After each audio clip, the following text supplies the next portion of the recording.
What up, everybody? I'm your host, JP, and this is my co-host, Josh. Hey, everybody. And welcome back to another episode of the FilmBros podcast.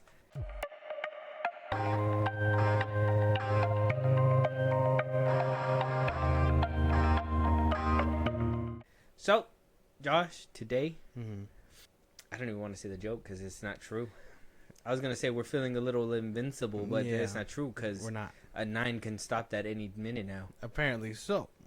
But, we're not here to spoil all that. You know what I mean? What if it's like, what do you mean by that? Pulls out again. I don't know how to tell you this. It got a little hostile here at the FilmBros podcast. I can't say the joke because, like I said, I don't feel that way. Like, I guess, metaphorically speaking, we're gonna be discussing a TV show today. Yeah. I don't know how you feel about this. I've been trying to text you to get like the feel about it, but you just been sending me LOLs back. Like you enjoy the suffering I'm being put your through. reaction way more. So with that, Josh, let them know what we're talking about today, so we can go ahead and just start jumping into what all the fun little details that we have to. We're doing a mid-season review of Invincible season 3. Over the last 90 days, Mark's speed has increased 65%, his endurance 70%, and his strength 138%. Fuck me! Way to make a fellow superhero feel inadequate. Glad it's not leg day. You feel like trying out those new muscles of yours?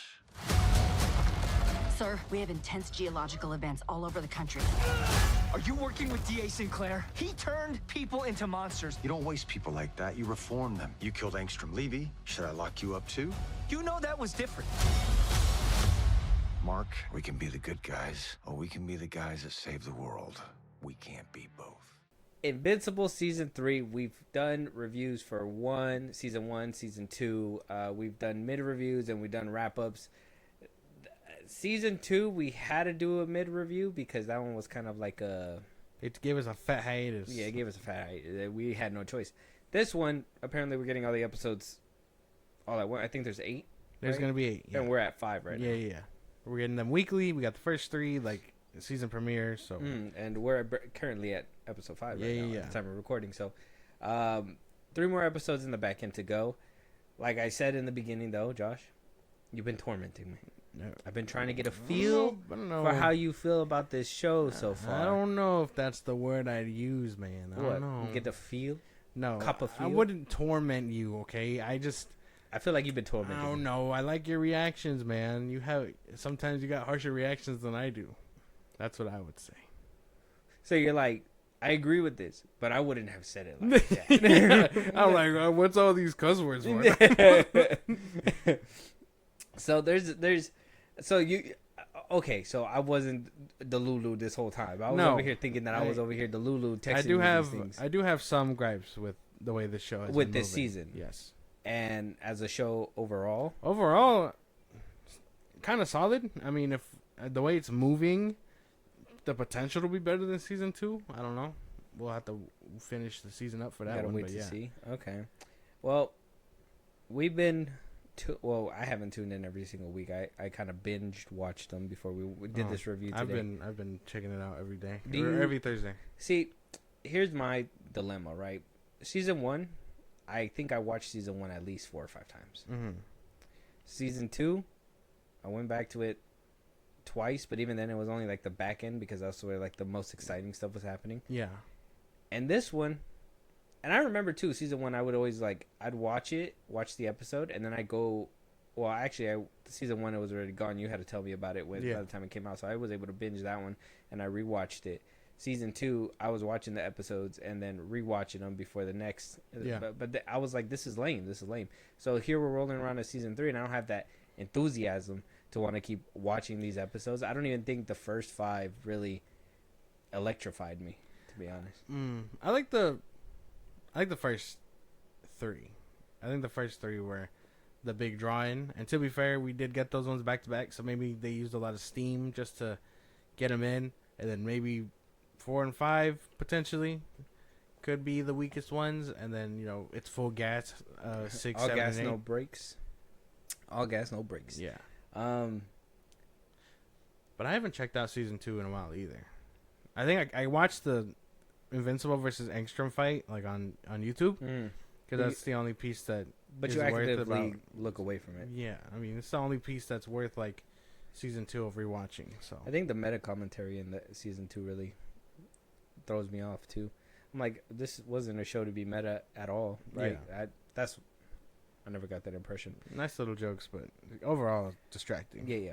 So season 3 is here, right? We got Robert Kirkman doing his rounds and all that stuff. But one thing that I can't help but notice is what we noticed in season 2 is that there's rarely any buzz going on with this season as well. Yeah. No buzz. I feel like Robert Kirkman has been kind of trying to get the buzz rolling. I think he came out with an article saying what the blue and black suit represented was supposed to be like the equivalent of like Spider-Man 3 when he got the Venom suit, and it's just like, why? I don't really. I didn't feel that. Yeah, you know like I ain't feeling that. You thought I was feeling you? Oh, sorry, no, sorry. It's not 2024. We're moving on.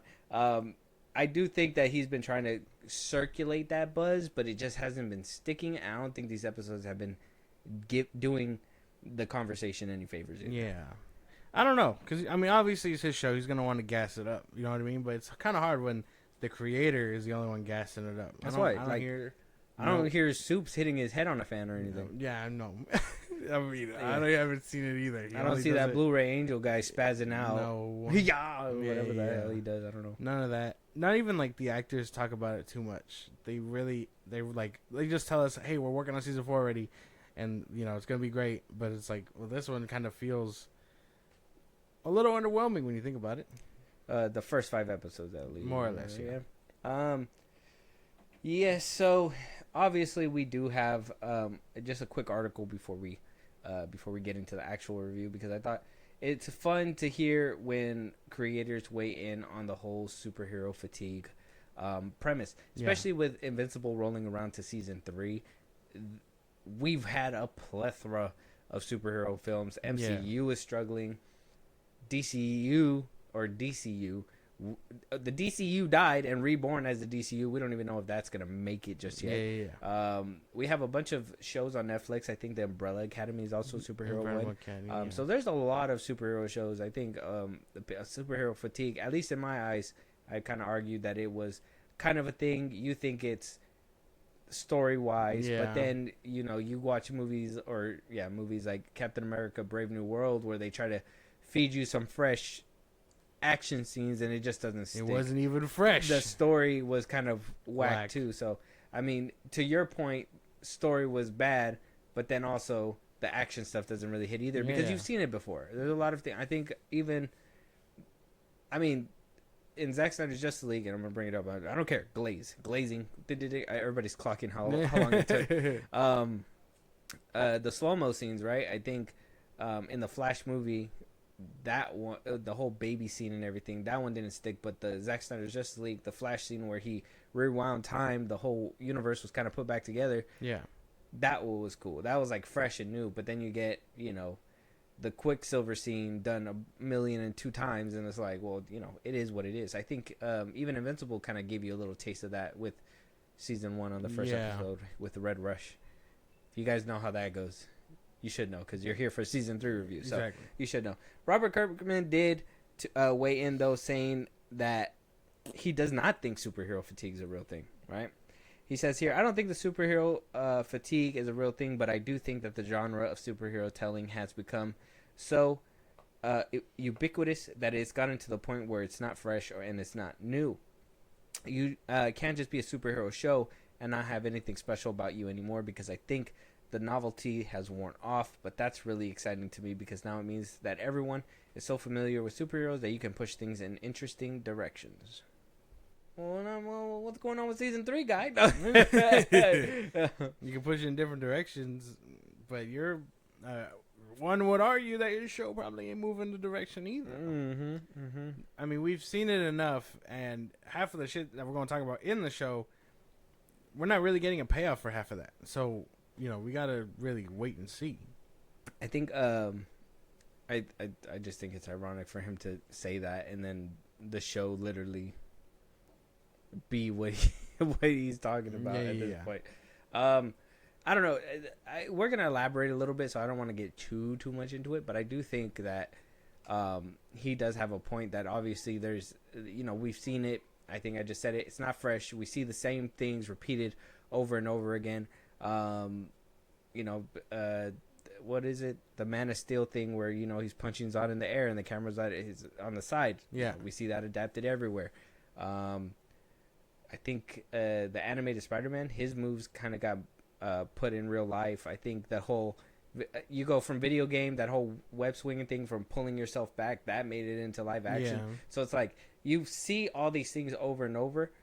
With season 3 rolling around, Josh, has there been anything at all that you have seen that's new and fresh for you, at least?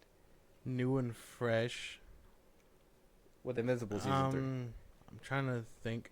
I mean, nothing that I guess would be like, oh, that was from Invincible season 3. You know what I mean? Nothing that cool. I guess it sparked a conversation between ideals again, but it's nothing we haven't heard before. You know what I mean? Like, oh, is Batman really just a guy beating up the criminally insane? Like, if it's supposed to be nuance, like questions like that, but it's like that we've heard those debates plenty of times already. Yeah, but I'm more talking about like a staple. Like when you tell me Invincible, when you say, hey, have you seen Invincible? The very first thing that pops in my head is that very opening or the first episode where Omni-Man is completely obliterating the whole thing. That's what I think of when you say, Invincible. That's a cool scene. That happened almost like 5 years ago. That was like in the first season, yeah, right? So if you think about The Boys, have they really pushed the envelope any further? No. I think when you think about it, you think of honestly, I think they peaked with that Homelander Butcher fight. I would say so. That, and they just keep doing nasty shit. Mm-hmm. So they do it in a different way. So like when you think of like certain superhero things, or like when you bring up something, there's like that one cool thing that always stands out. And like, I mean, I just named something that stood out in the first season, in the very first episode. Yeah. Nothing else has really stood out about the show. Except maybe Optimus Prime's voice, but that's more distracting than anything. I think hearing him in the show. It turned out to be a Viltrum, and it was just like, holy shit, man, the mouth don't go with what's exactly. Here. So I'm like, okay, all right. I even heard him in season 3, and I was just like, well, that's him. Crazy stuff, man. He stuck around. I don't know. I guess you're right. Maybe the Omni-Man stuff, Omni-Man versus Invincible. I mean, I would say, yeah, maybe that's just it. You know what I mean? And the Omni-Man and Invincible. It was such a shocking, thing. Yeah, that one was like, I think the whole sequence that really sticks in people's head is that memeable moment where it's like, think, Mark, or whatever. Yeah. But like I said, other than that, season 2, I don't even think it got a memeable moment at all. You didn't really get any highlights when it came to that season. Besides maybe, hey, look forward to what's happening next. And here we are to what's next. And is anything really happening? Kind of. I mean, I want to say kind of, because maybe it's just a fire build, man. I don't know. I don't want to say no completely, because there is things happening, but I guess maybe not with the main characters. If that makes any sense. Well, let's jump into it. We'll start talking about it. Invincible season 3, currently sitting at Rotten Tomatoes 100% on the tomato meter and a 91% on the popcorn meter. I guess. I mean, I don't hear anybody talking about it, so I mean, if that's what it is, I can't really argue with it. I don't feel like TV shows have like the right gauge, because I think they go based off like the first episodes that are released to critics, and if those episodes are good, fine. But then if the rest suck, I don't think those get reviews. I mean, which is crazy, because most of these critics get like early access to like the first 3 episodes and all that extra stuff. Early too. They're like a whole week early sometimes. That is true. Invincible season 3, we've seen the return of Stephen Yu as Mark Grayson, J.K. Simmons as Nolan Grayson, Sandra Oh as Debbie Grayson, Gray Griffin as Shrinking Ray, Walton Goggins as Cecil, Jillian Jacobs as Eve, Jason Matzokas as Rexplode, and so on and so forth. We got Zazie Beetz as Amber, but she doesn't really make an appearance in this season so heavy, so no. She kind of got demoted, kind of sucks, but she's probably busy. Don't got a lot of things to do. Yeah, man, what do you think about the cast so far? I mean, I don't think we had any newcomers the season so far either. I think it's all the No. same usual suspects from season 2. Yeah, no, but not to jump the gun. I don't know if you saw a little snippet of what they posted. The Powerplex. Powerplex, voiced by Aaron Paul, sounds pretty cool. It's a nice little snippet. I don't know if you've seen that. That's probably one of the newcomers too. I know they gave us like a fat list of like people who are supposed to be showing up. Even another dude from Breaking Bad is supposed to be coming. The dude that plays Walter, I don't know his name either. But a lot of new coming voice actors to this season. He voiced Powerplex, or he's going to be. He's going to voice. I was about to say I don't think I've seen a Powerplex. No. That's gonna be for this coming up episode, for this week's episode. That's why they released that little snippet. I thought you would have seen it. I haven't. It's right here though. Let's watch it real quick. Okay. You can do this. Come and face justice for the lives you've taken. Come and face Powerplex! That man is disturbed. I feel like everybody yells and talks the same in this show. Probably. You might have a point there, but I think he sounds really good. You think Like they encaptured his rage, so I think I'm down for the wave with that one. But we did get quite a bit of people showing up. We just haven't seen them yet. This is like the first newcomer in a while. All right. Okay. Yeah. I thought there was supposed to be more, but I mean, what we got is what we got so far. So, I know the voice box dude came back for he made a return this new episode too, right? Yeah. Episode 5. I forgot his name too in this one. The voice box dude. I forget his name too. Yeah. This is crazy because I mean that plot line was from season 1 and we just never touched up on it again. Yeah, well, because season 2 completely ignored it, but then they brought him back. We got some returning characters for this season, as well as I guess we're going to be getting some new ones as well. But yeah, with the Rotten Tomato score, like I said, I don't think it makes any difference. Invincible hasn't really been having too much of a buzz. We do have the returning cast back. We do have 5 episodes that we're going to discuss. So, just for the sake of time, we're going to start jumping right in. So season 3, or at least, Josh, could you just give us a little rundown for season 3 through episode 5? Just kind of encapsulate that, and then we'll break down every episode going from there. What this season seems like it's doing is it's gearing up for the Viltrumite.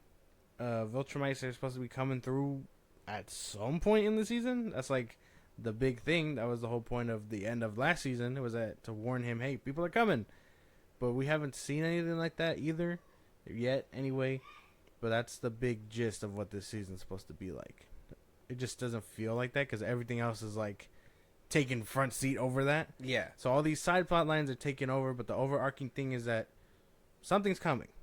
The Viltrumites are coming to Earth, something like that. Supposedly. How big of an urgent matter it is yet to be seen. Space travel takes a long time. They gotta send owls out. They gotta do something out there. So season 3, episode 1, You're Not Laughing Now. Josh, what happens in that episode, and we'll talk about it. Season 3, episode 1 follows Mark, basically trying to get stronger. We're met with a couple of side plots, side characters. Oliver's doing great. He wants to help Mark. He gets his powers. We see Mark trying to grapple with Eve about the relationship, only to be fucked up because he said, again, from last season, the future, her told him to make it happen. They don't fuck with that. Doc Seismic breaks out of prison, kidnaps the heroes, finds Cecil, knowing he has nothing else to rely on. He releases Darkwing 2 and the Robomen. I'm going to call them that because I don't know what they're really called. These are the clones. They're supposed to be bad. They help save the day. Invincible doesn't really fuck with that. He says they should be in jail. So he goes to confront Cecil about working with criminals, who Cecil thinks is reforming them. Yes. And throughout the episode, he just kind of grapples with the whole Eve dilemma and the murder that he committed in season 2. Yes. By the end, to defend his family. With what's his name? I literally said it earlier. The multiverse guy. the multiverse guy. So, yeah, this one, it was a good introduction, but I do think that this episode was very much bloated. This first episode was a lot. Yet we did get the whole Eve thing, like him trying to get that relationship going finally. We did get him dealing with what he did in the previous season. Obviously, the Viltrumite and that the Viltrumites that are supposed to come in, destroy the planet or take it over, whatever, and then some multiverse shenanigans, which I don't think we touched up on recently either. By the end of it, season 1 didn't really have me 100%. I think that they just overfilled it with everything. There was too much going on.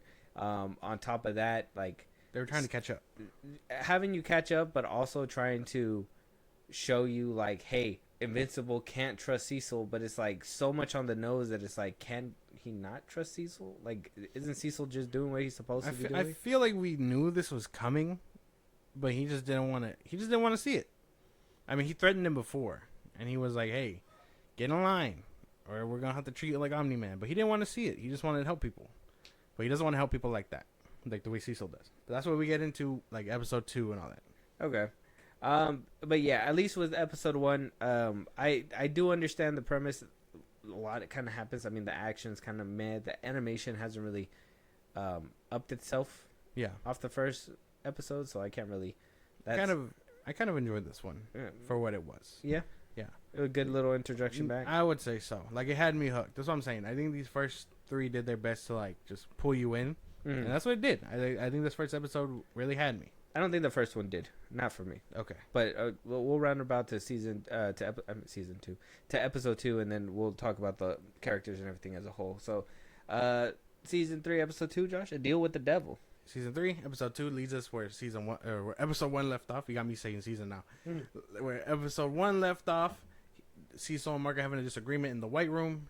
Unknowingly, that's where Cecil wanted him to be, so he can ambush him or defend himself. However you feel, we will have that argument soon. Mark, who was just betrayed by Cecil, quote unquote, goes to the Guardians to tell him, "Hey, I'm being betrayed by Cecil." Cecil shows up and is telling him, "Hey, that's not what's happening. Back the fuck up." The Guardians decide, fuck that, help Mark.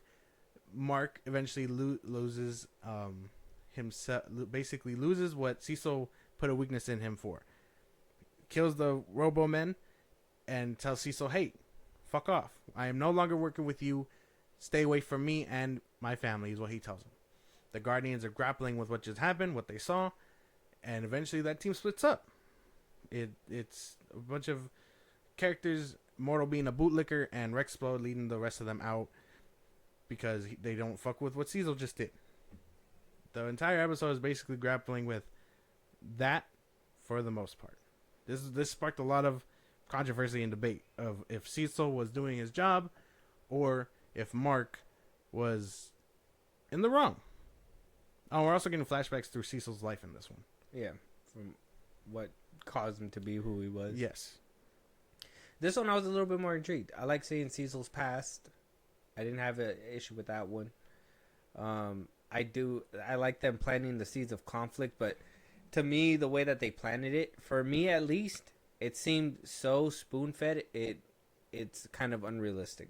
Unrealistic? Because I understand that Mark is upset to the point where he's following Cecil. Like, I understand he sees hot, he sees red, or whatever. Yeah. But this is a kid that we've seen since season 1 try his hardest to push the limits, right? Yeah. Go as far as he can. He doesn't want to be his father, but when he got the little taste of it, he was like, oh my God, like, what did I do? Yeah. Here we're rolling around to season 3 where he should know by this time the capability and the power that he has. Yeah. He's already pushed the line past it where he wanted to go. He's already kept himself to the point where he got his ass beat. Basically. 100%. Season 3 should have been that balance of like him figuring it out and being locking like in. and locking the fuck in. The fact that he still is unaware that him actively going against the orders of that he's being given is causing more harm than good. And like for it to just be, oh, he's just not paying attention because he thinks that he's right because he's powerful.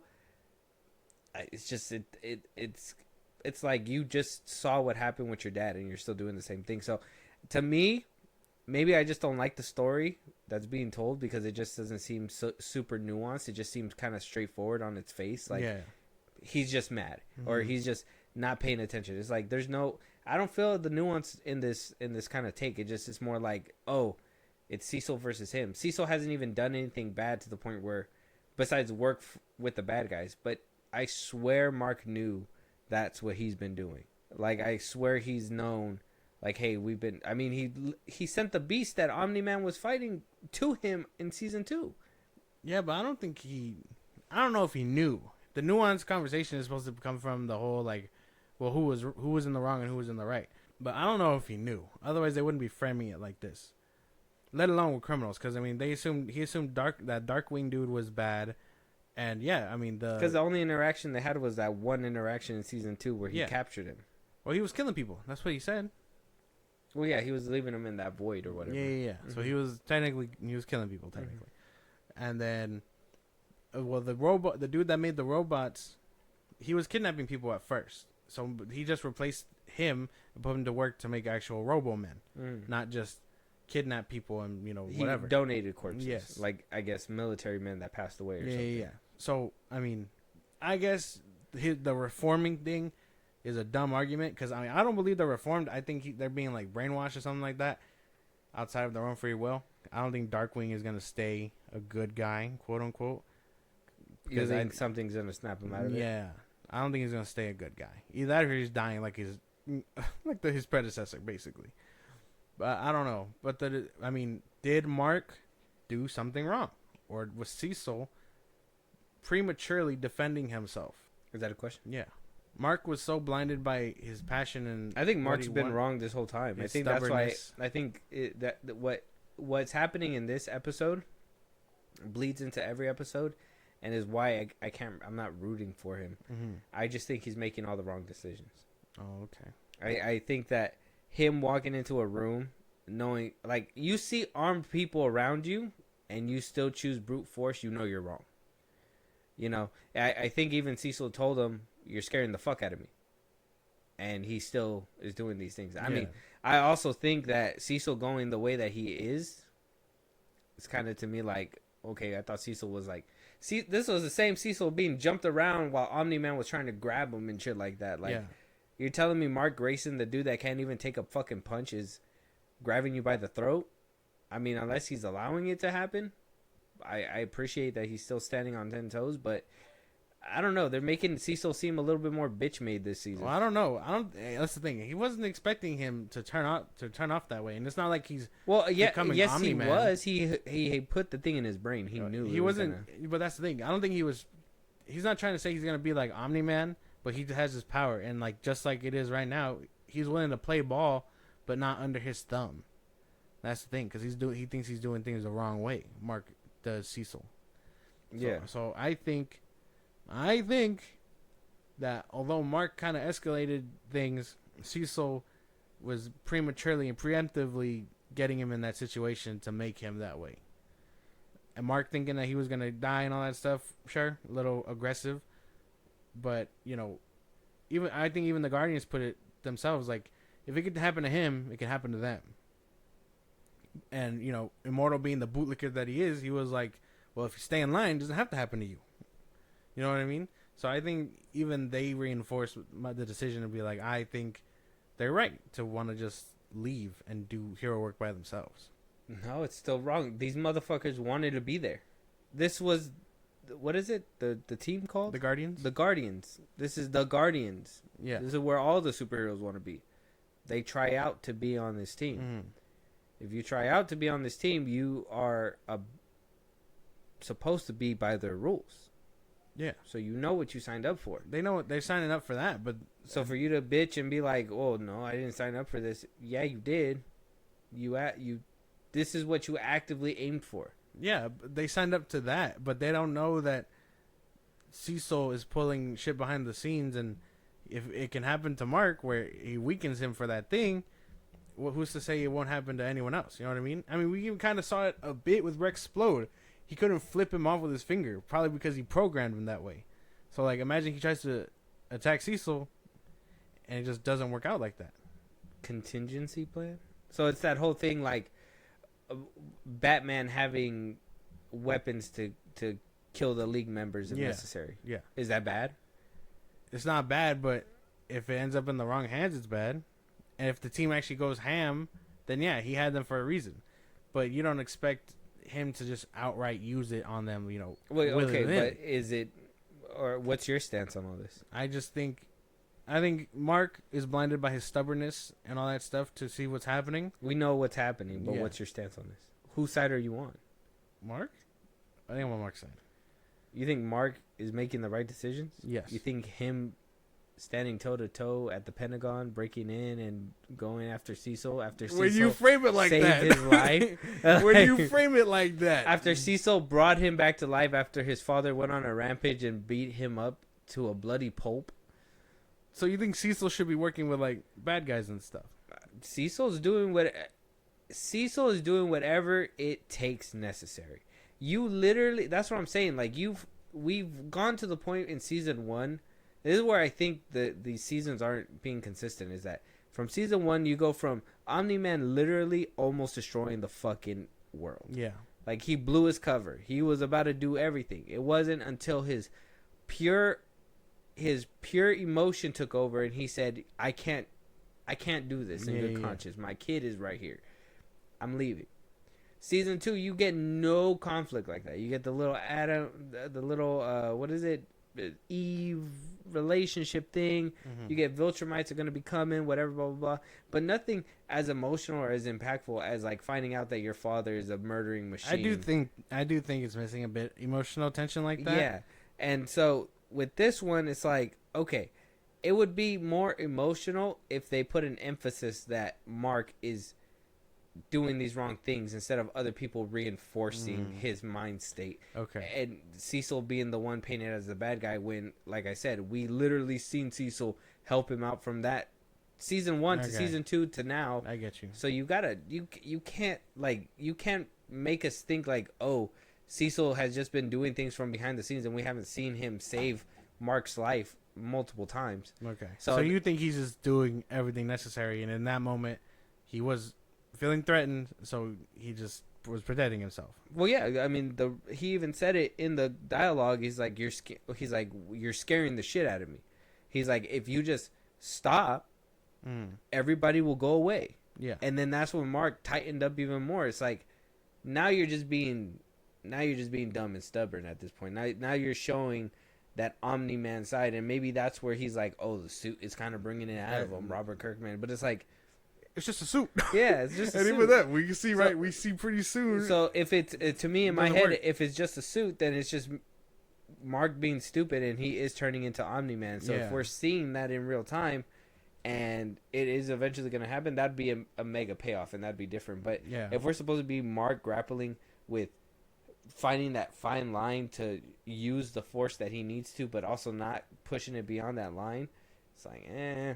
And then you see other people, like, he just gets his ass beat too much too. It's ridiculous. Okay, yeah. I mean, I thought that shit was crazy though, because even like I understand he was disoriented or whatever, but getting your ass beat by these robot men too, only to lock you in like last minute and chop him up, like that should have been done. You shouldn't have been getting punched in your back so bad like that. They were jumping the fuck out of that. And for nothing. Yeah. Season 3, episode 3. You want a real costume, right?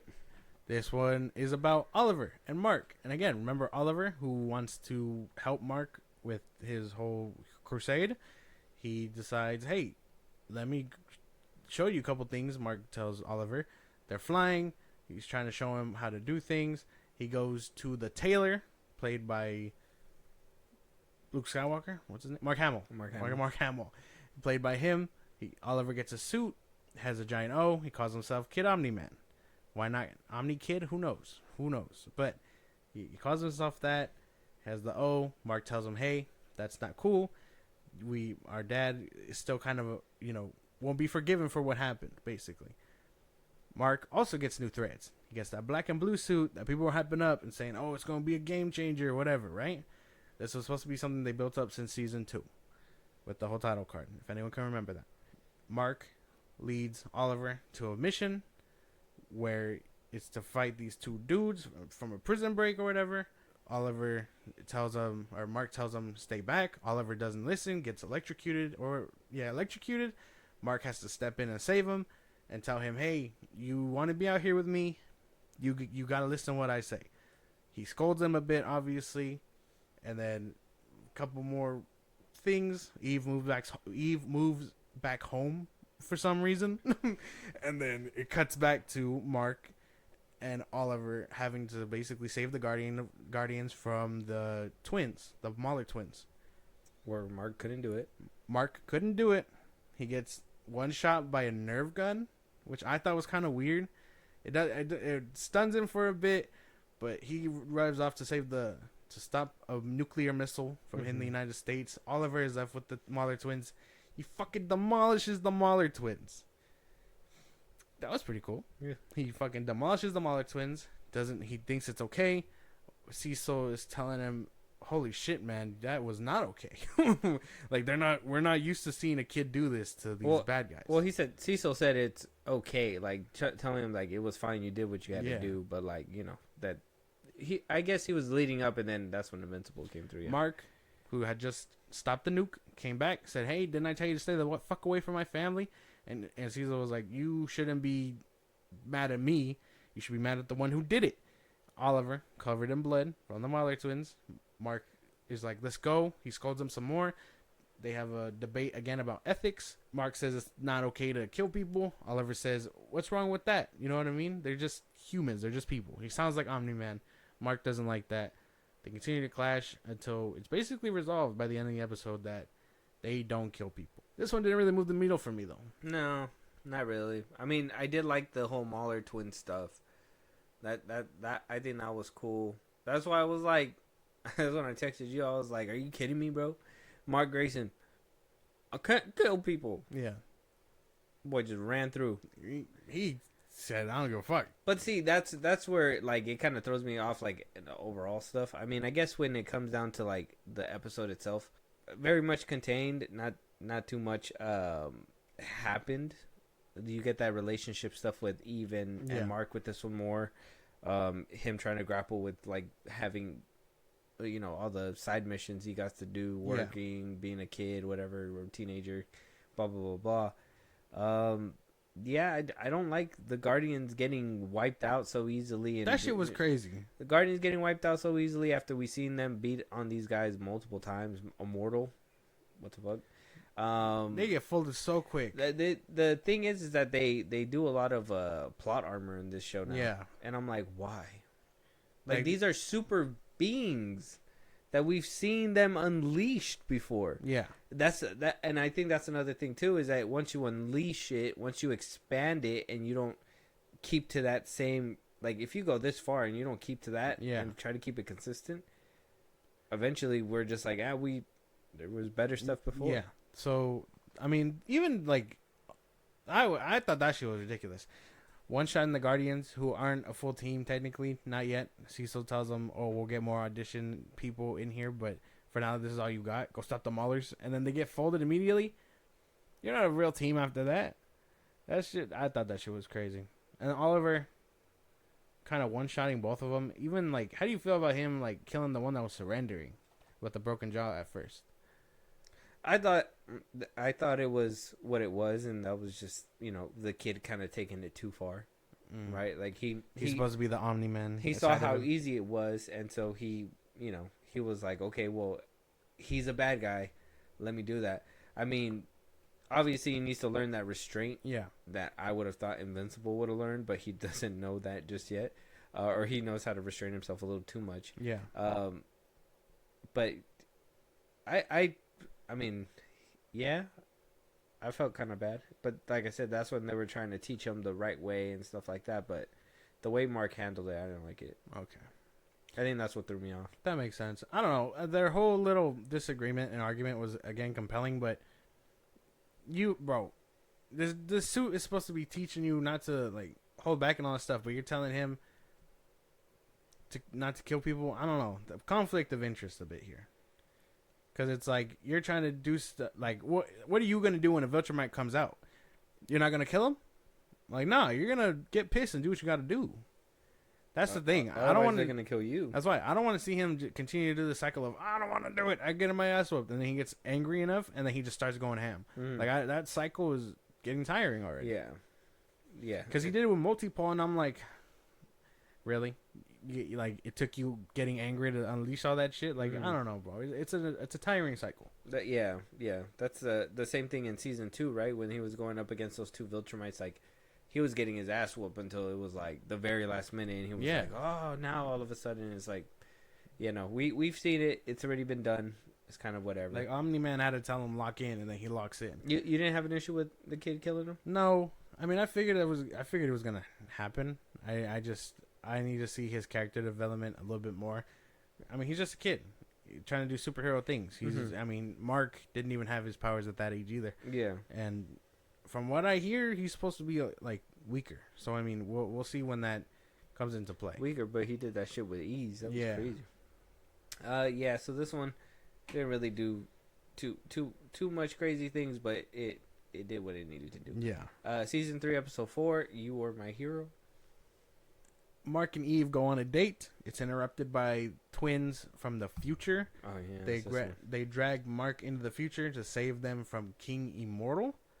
He drops a couple hints of things to come for the next couple of seasons or character arcs, something like that.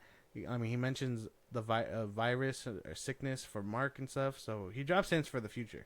Mark basically stops King Immortal, saves the future, goes back to the past, has a date with Eve. Ends on a interesting little note. Cuts to Alan the alien and Nolan, Omni-Man, where they basically escape prison together with Battle Beast, and delivers a pretty cool action sequence, in my opinion. That's the gist of the episode. But that whole Battle Beast thing only happens at the end. Well, yeah, but then you also get, I mean, the Immortal and Mark fight too. They don't really fight. Mark gets his ass thrown around until he gets angry. That's enough. Yeah. Rips his head off. After he begged him for like 5 whole minutes, and he had to get his ass whooped while being begged to do it. Yeah. It's like, I thought that was a crazy reveal, because I thought it was going to be, for a second, I thought it was going to be like himself. Yeah. But I guess Immortal makes sense. He was left in charge from a future Mark who was apparently sick. Like, yeah, future episode stuff. Or future season stuff. Stay tuned if we get to that point. Basically. Yeah, that was okay. The ending was what really intrigued me, obviously, with them escaping, Nolan actually picking himself up from the bootstraps and actually getting up out there finally, after basically being sidelined the whole season of season 2. Right? Or like, I guess the first half? No, second half. Yeah. The first half, he was... That's when they do the fight, and then there's the cliffhanger. Yeah. And then he's basically captured after that. Yeah. And then, well, it ends with season 2 ends with them basically saying, like, I miss my wife. So that we finally see them. Who knows when we'll see them again, but we saw them do a pretty cool sequence, in my opinion. Yeah. Like, I liked seeing them fight. How Battle Beast got captured, that's something I would have liked to know. It would have been cool to see that in, like, season 2. No, he just fucks off and then shows up here. Because that would have been a cool like setup if they would have showed how he got captured season 2, and then eventually got on the ship with them, and it's like, oh shit, he just traveled there. Instead of a reveal, but damn, he was given the Viltrumites hands though. He said, if you kill me, I'm gonna love that shit even more. I know. He's like, you give me a good fight, I'm gonna love that shit. But if this fight kills me, boy. See you in the afterlife. You'll hit the jackpot. He was just like, okay, what did he say? He said, I'll kill you fine. He was like, promise. So I was like, this dude crazy. Oh, freaky ass actor. he in it for the thrills, my boy. Like those are the people you don't want to fight. Yeah, I know. As soon as they start like licking their lips about it, you're just like, wait, what? That Viltrumite should have known what was coming. I think it was cool, and like I said, it's cool when it gets to those details, because it's like, even the detail of him pulling the Viltrumite closer, like clawing him and bringing him closer in space so he doesn't have that room to fly and kill him that way or whatever. Yeah. Like, that's smart. That's detail into the show, but then you have other scenes where it's like, they just fly out and they're throwing each other. And he's supposed to be, like, strategic, and a lot of these motherfuckers who are supposed to be strategic aren't fighting strategically. Yeah, so I thought it was pretty cool. Good details. But that episode was kind of like a throwaway, except for the end. To be honest. Basically. I mean, like I said, it sets up things for the future. And this is something that is sorry to cut you off, but like hammering the same issue again, where it's like sometimes you got to do what you got to do, Mark. It's like he hasn't learned that lesson yet.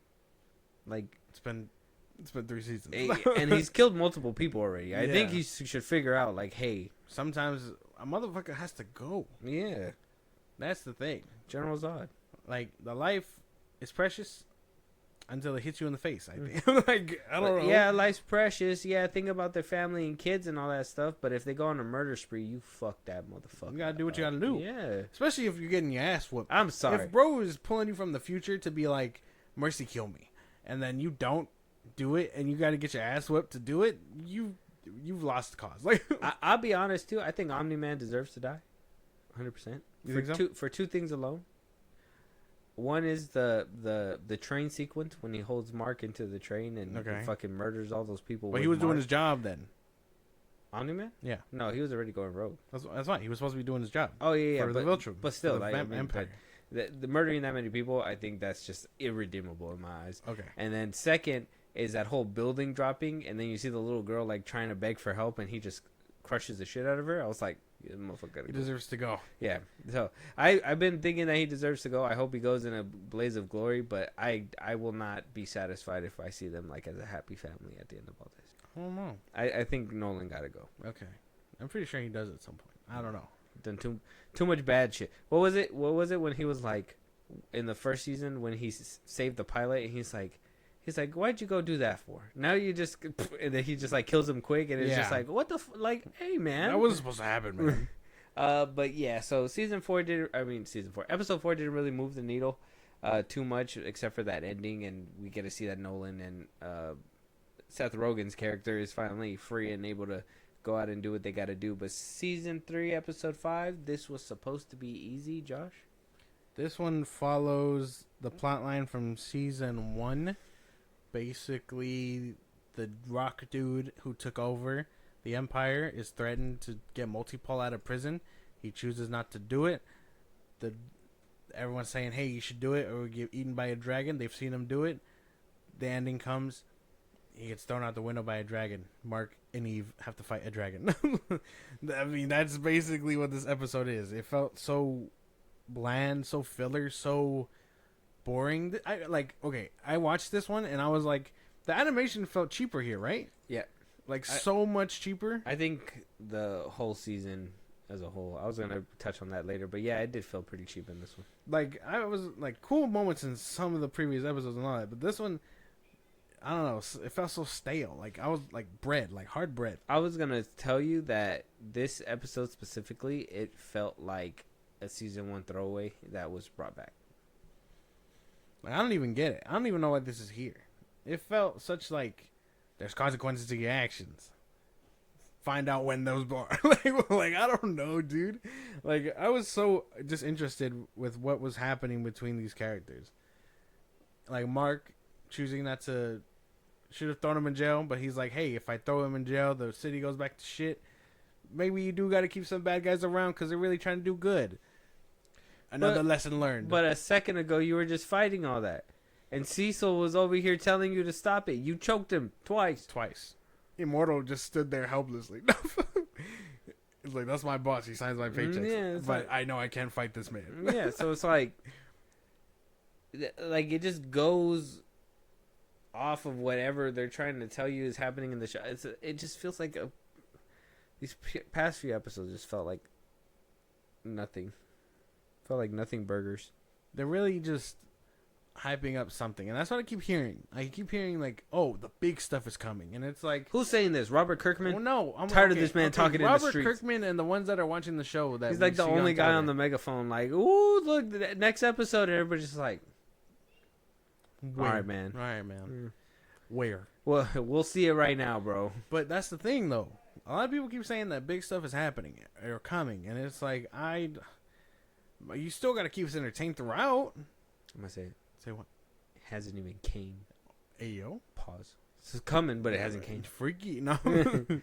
Yeah, no, this one for sure was a throwaway. I didn't enjoy it at all. The dragon stuff was ridiculous. I mean, the premise of him, kind of playing the part and then getting out, but also staying in, was cool. Because I mean, yeah, the Rock guy was able to make the plan where he got out, Yeah. but he's still able to rule his little section.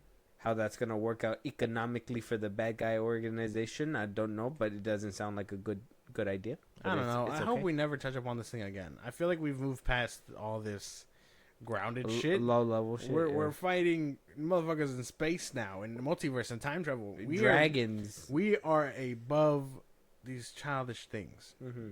It's like taking us back to Mars. It's crazy because we don't give a fuck about like that was one of my things. I was like, we're supposed to care about characters we haven't seen since season 1.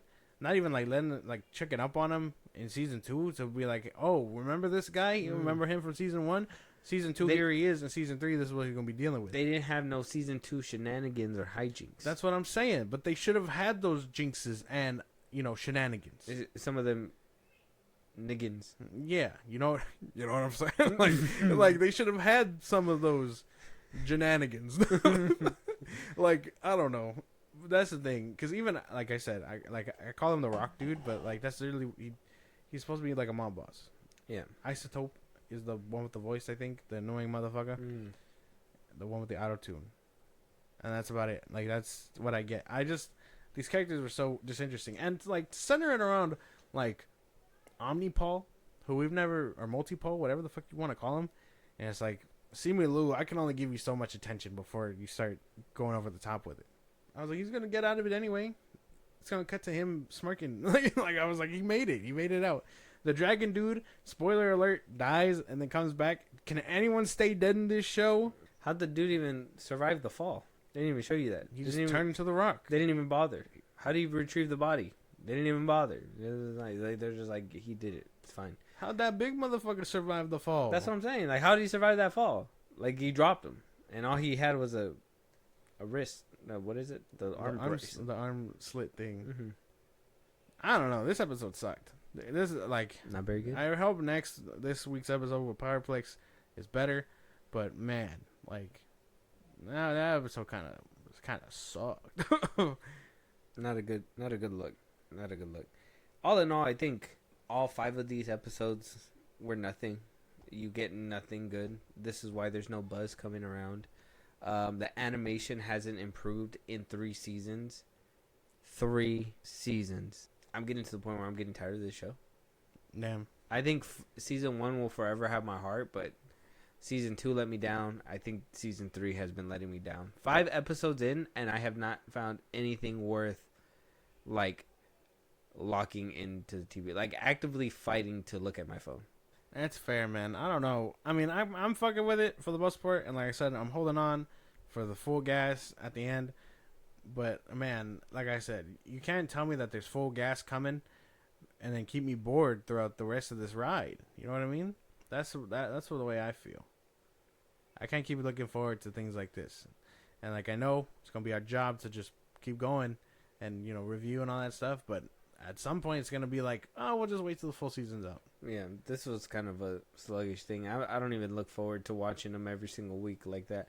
I think I am now because it's only 3 more episodes, but for the most part, I like the formula too. Like, just show aside, dropping 3 episodes on your first night back is kind of crazy, especially when you only have 8. Well, that's what I've noticed when it comes to shows or seasons that are bad. They try to tell you, like, you can't sit through one because you're not gonna like it. Yeah. You got to sit through a couple. For me, that's what really gets me. I think when I watch a TV show, if the first episode doesn't have me hooked, it's over. I'm out. So, off rip, season 3, episode 1 being kind of bloated and lackluster, in my opinion. Yeah, it really set the tone for what the season was gonna be for me, and it hasn't stirred me wrong yet. Like, every single thing is just felt like a bad choice, easy writing, or like not easy writing. They're like, oh, how are we going to get this conflict? There's like, well, we have to do X, Y, and Z. And they're probably thinking, well, we don't have the animation to do extra scenes like that. So what's the easier way? We gotta cut it short somewhere. What's the easier way? Oh, we'll just have him in a bit of rage, just kind of walk into a white room. It's like, why would you do that? Why wouldn't you have? If Cecil didn't show so much remorse, I would have think that it would have been different. Like if he would have off rip stood on all 10 toes and been like, I ain't scared of shit or whatever. Yeah, that's where that conflict would have been. But you had Cecil folding, saying, "Hey, I'm scared," whatever. It's like at that point, if you want the audience to side with your main character, the one that we're supposed to be rooting for, I think you should have him make a little bit more rational decisions. Yeah, and not so emotion based. Okay, I think that's what loses me, at least with this show so far. Yeah. Okay. Best way to put it. I get you. I don't know. I mean, I understand what you're saying. I think, for the most part, I'm in it for the story, and hopefully, I like animation. Obviously, you look for it here and there, but I think I've come to the agreement that if the animation sucks and the story's kind of good, I can get behind it. But then you give me fuck ass episodes like episode 5, and it's like, wait, I'll shake the boat, man. I'm already sailing like dangerous waters for you. That's the thing. Yeah, this one's tough. I don't know. How are you feeling about these past 5 episodes? And I mean, so we can start wrapping it up. What do you think's gonna? Do you have any hype for the next 3? I do. I think Aaron Paul will deliver his Powerplex.